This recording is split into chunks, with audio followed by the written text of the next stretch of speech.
Welcome back. There is significant research that shows that a child's early experiences play a critical role in brain development. Early intervention can help change an at-risk child's trajectory and improve their outcome, the outcomes of their families and their communities.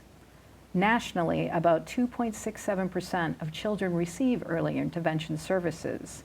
Statistics indicate that number should be as high as 13%. Massachusetts is considered a bright spot in that we have about 4% of children in an early intervention program. Just in Framingham, we have over 300 kids in some kind of program. Today, we are talking to Elizabeth Reith, Early Childhood Program Director of SOUTHBAY Community Services in Framingham. We will be discussing her important work with our most vulnerable children. That was a tough thing to say. Thank you so much for coming in. Thank you for having me. So SOUTHBAY Community Services, they're fairly new to Framingham. You've been in a few locations, but only for a couple of years. Can you tell us a little bit about what you do?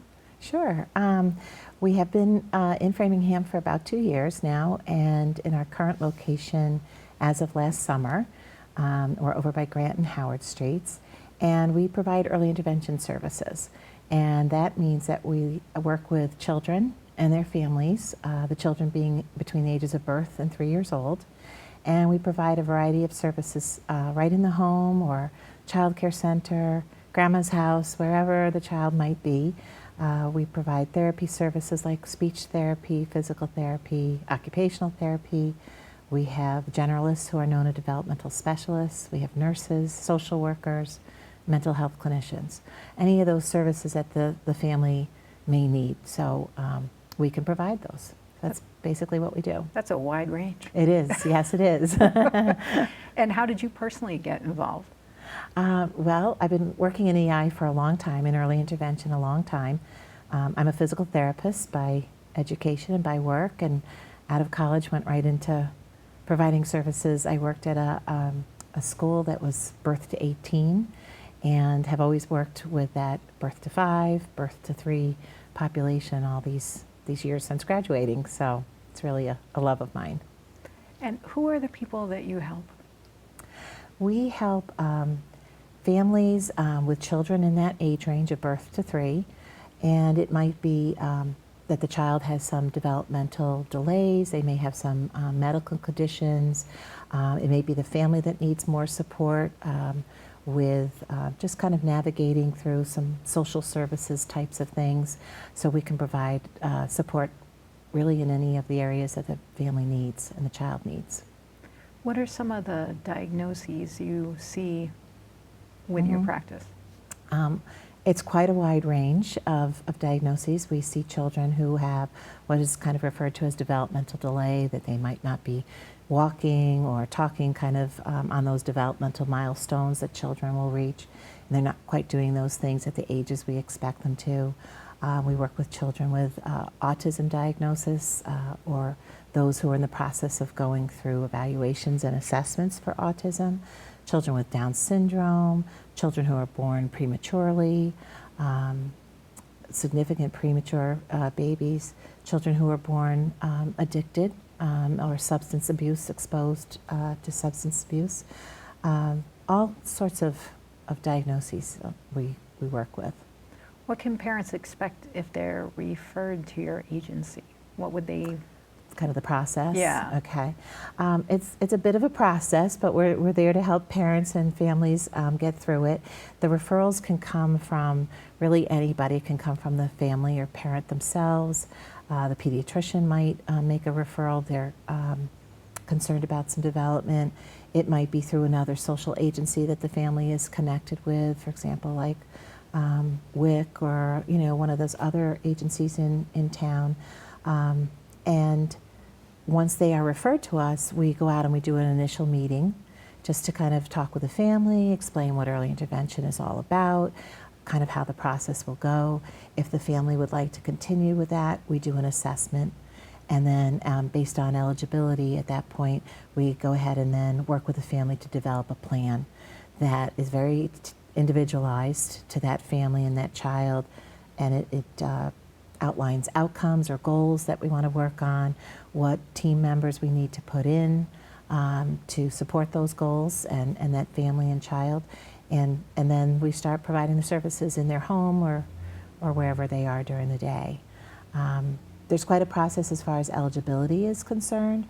A child might come to us with a diagnosed condition, for example, Down syndrome or premature birth, those types of things, or through the assessment, developmental delay in one of the areas of development, for example, how the child, thinking and learning skills, it might be their motor skills that are impacted, it might be their communication skills that are impacted. So looking to see if there was a delay in any of those areas. And then the third big area is what we call eligibility factors. The state has kind of determined a list of about 20 factors that are really more to do with environmental types of things, family situations that we can support the family with, and the child would be eligible based on a certain number of those factors being met. So quite involved process, but we support parents and families through it. One of the things that you do is you offer playgroups, and I think a lot of people are just like, a playgroup. A playgroup. Okay. So what makes your playgroup special? What are you looking for the kids to do? Sure. We do have a couple of different playgroups. We have a Baby and Me group, which is birth to 18 months, and that a family member or caregiver comes with the child and stays with the child. And then our toddler groups are for 18 months through 3 years old. And we're very flexible. If the parent wants to stay with a child for a time, they can, or try to get that separation, so the child's becoming a little bit independent. We try to work on that. It's led by a developmental specialist or another early intervention clinician, and we usually have two other teaching assistants in the room. So the child comes in, it's very play-based, it's very friendly and warm and welcoming. We do a lot of just sort of free play, but it's supported through the adults that are there trying to, encourage children to use the language or to start, perhaps they're using signs to encourage those. Yeah, it's really wonderful. Yeah. What do you want people to know about what you do?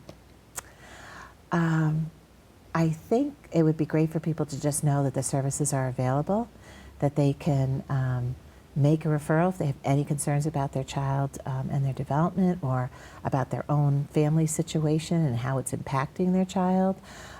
We're open to coming out and talking with families and to doing assessments, and to not shy away from thinking that it's early intervention. It's really there to be supportive for the child and the family, and to get that, as you said in the beginning, that path, that child's path, to be really a supportive one, and that they can progress to their full potential as soon as young as possible. Great. Thank you so much for coming in. You're welcome. Thank you for having me.